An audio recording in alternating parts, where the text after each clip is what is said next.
الحكومة شلون تشكلت الشيخ رحيم؟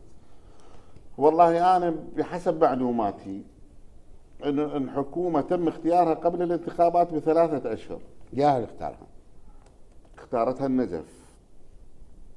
صدرت بيان ولغتها؟ لا مو بيان، أوفق من هاي المسألة. دكتور عادل عبد المهدي تم نقله إلى منطقة الخضراء قبل 3 أشهر من الانتخابات، ووضعت له حماية من قيادة قوات بغداد دون علم حتى العبادي. بأمر من النجف، من المرجعية الدينية.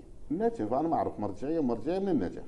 لا أستاذ أنت تم اختيار دكتور عادل وتم أخذه ووضعه في بيت خاص بالمنطقة الخضراء وبحراسة من قوات بغداد، حمايات قوات بغداد دون علم العبادي.